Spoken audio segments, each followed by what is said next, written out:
आपको ये देखकर यकीन नहीं होगा कि गोजो की ड्राइंग कोई ऐसे भी बना सकता है, क्योंकि आज मैं गोजो की ड्राइंग बनाने वाला हूँ, वो भी 1 सेकेंड, 10 सेकेंड, 10 मिनट और पूरे 1 घंटे लगाकर। एंडिंग रिजल्ट देखकर मुझे भी विश्वास नहीं हो रहा था कि इसे मैंने बनाया है। तो चलो टाइमर स्टार्ट करते हैं और देखते हैं चैलेंज के फर्स्ट सेकेंड में क्या बनता है। अब क्या करूं, 1 सेकेंड में यही बन सकता था और मैंने इससे ज्यादा की उम्मीद भी नहीं की थी। चलो आगे बढ़ते हैं और देखते हैं कि 10 सेकेंड में क्या बनता है।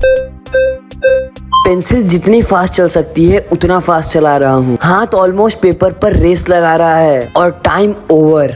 अब देखकर ये तो लग रहा है कि गोजो जैसे किसी एनिमे कैरेक्टर को बनाने की कोशिश की गई है, पर अभी भी इसमें गोजो वाली फील नहीं आ रही है। तो चलो स्टार्ट करते हैं 10 मिनट वाला ड्राइंग चैलेंज।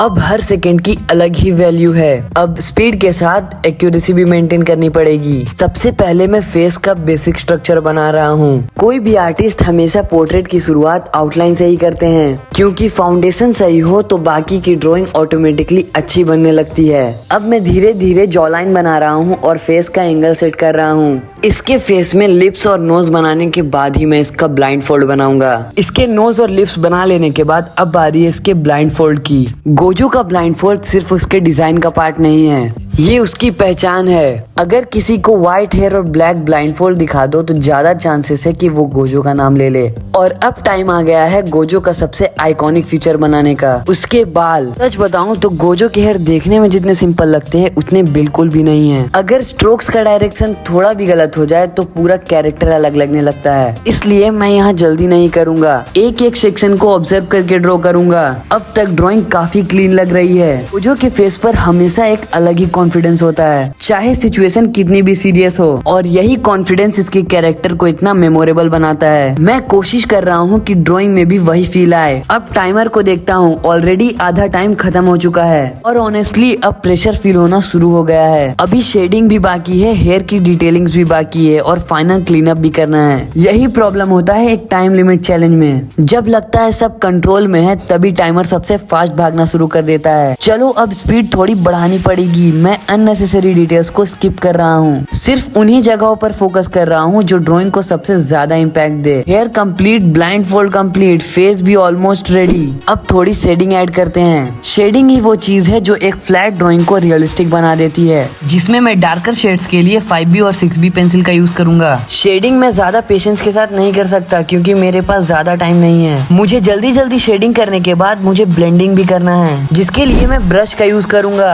छोटे एरियाज के लिए हार्ड ब्रश और बड़े एरियाज के लिए सॉफ्ट ब्रश का यूज करूंगा। ब्लेंडिंग में भी ज्यादा प्रेशर अप्लाई नहीं कर सकता क्योंकि इससे ड्राइंग खराब हो सकती है। फेस में ब्लेंडिंग कर लेने के बाद अब मैं इसके ब्लाइंड फोल्ड और हेयर में शेडिंग करूंगा। इसमें भी मैं वैसे ही शेडिंग करूंगा जैसे मैंने फेस में किया। हाईलाइट्स एरिया में लाइट पेंसिल का यूज करूंगा और डार्क एरिया में डार्क पेंसिल का। सेम प्रोसेस में सारे जगह अप्लाई करूंगा और ब्रश से उसे ब्लेंड कर दूंगा। टूट में ज्यादा शेडिंग नहीं करूंगा क्योंकि मेरे पास बहुत कम टाइम बचा है। इसे मैं सिर्फ डार्क पेंसिल से शेड कर रहा हूँ। ये ड्राइंग ऑलमोस्ट कंप्लीट हो चुकी है और ऐसे ही 10 मिनट वाला ड्राइंग भी कंप्लीट। अगर इस ड्राइंग को 10 सेकंड वाली ड्राइंग के साथ कंपेयर करो तो डिफरेंस दिन और रात जैसा है, लेकिन अभी भी मुझे लग रहा है कि मैं और बेटर कर सकता हूँ। तो अब आ गया है वो मोमेंट जिसका मैं और आप शुरू से वेट कर रहे थे। अब स्टार्ट करते हैं 1 आवर ड्राइंग चैलेंज।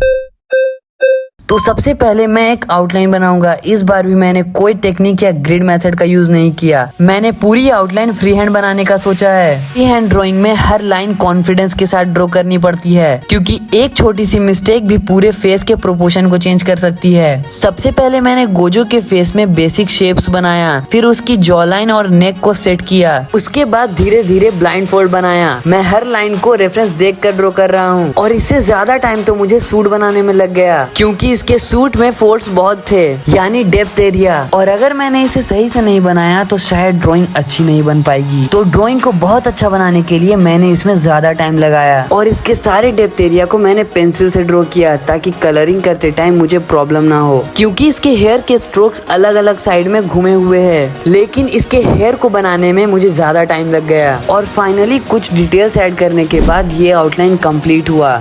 अब बारी है कलरिंग की।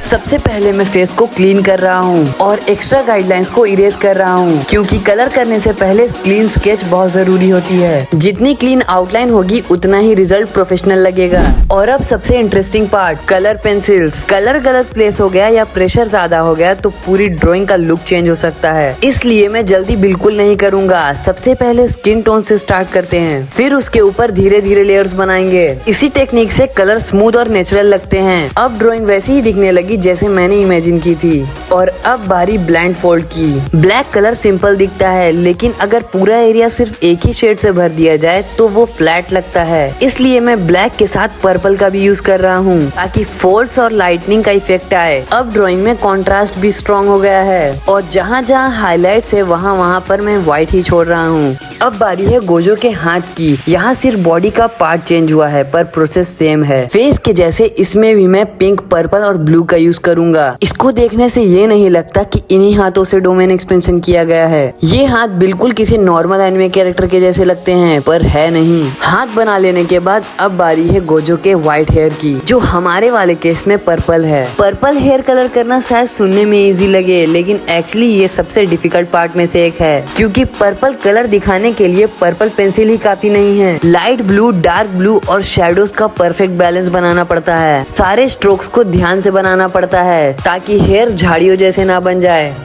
तब जाकर हेयर रियलिस्टिक लगते हैं। मैं हर स्ट्रोक्स को अलग अलग डायरेक्शंस में बना रहा हूँ ताकि हाइलाइट्स और डेप्थ दोनों दिख सके। और अब बारी है गोजो के सूट की। गोजो का सूट दिखने में जितना सिंपल लगता है उतना बिल्कुल नहीं है। इसका असली मैजिक उसके कलर्स और शेडिंग्स में छुपा होता है। इसलिए मैंने कलरिंग की शुरुआत डार्क पर्पल से की। ये कलर्स उन एरियाज में यूज किया जहाँ नेचुरली सबसे ज्यादा शेडोज है। अगर स्टार्टिंग में शेडोज सही से बन जाए तो बाद में सारे कलर्स और भी रियलिस्टिक दिखने लगते हैं।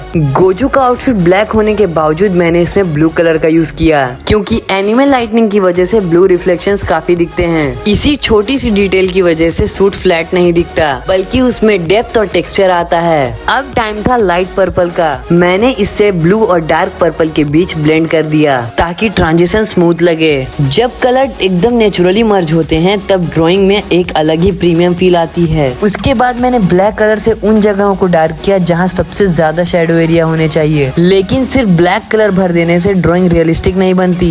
इसलिए मैंने प्रेशर कंट्रोल करके लेयर बिल्ड किया जिससे सूट में फोल्ड और डेप्थ दोनों नजर आए। और जब ये सारी लेयर्स फाइनली कंप्लीट हुई तब मुझे लगा कि पेपर पर बना हुआ स्केच धीरे धीरे असली गोजो की फीलिंग देने लगा है। और अब फाइनल डिटेलिंग चल रही है। हेयर के एजेस, फेस के शेडोज और कुछ हाईलाइट्स। ये वही स्टेज होती है जहाँ ड्राइंग धीरे धीरे स्केच से आर्टवर्क में कन्वर्ट होने लगती है। और अब टाइमर की तरफ देखता हूँ तो मुझे यकीन नहीं हो रहा कि 1 घंटा ऑलमोस्ट खत्म ही होने वाला है। और मुझे इसके सूट में डिटेल्स भी ऐड करना है। जहाँ जहाँ सूट का डार्क एरिया है मैं वहाँ पर्पल का यूज कर रहा हूँ। जब ड्राइंग एंजॉय करते हो तो टाइम का पता ही नहीं चलता। लास्ट कुछ मिनट में मैं सिर्फ उन छोटी मिस्टेक्स को ठीक कर रहा हूँ जो शायद पहली बार देखने में किसी को नोटिस भी ना हो, लेकिन एक आर्टिस्ट को अपनी हर लाइन याद रहती है। और फाइनली टाइम ओवर। ऑनेस्टली ये वही मोमेंट होता है जिसके लिए हर आर्टिस्ट इतनी देर से मेहनत करता है। अगर 1 सेकंड वाली ड्राइंग और फाइनल आर्टवर्क को साथ में देखो तो लगता ही नहीं कि दोनों ड्राइंग एक ही चैलेंज का हिस्सा थे। और इसी के साथ हमारा ये चैलेंज कंप्लीट। कमेंट करके जरूर बताना कि आप लोगों को इन सारी ड्राइंग्स में सबसे अच्छी ड्राइंग कौन सी लगी।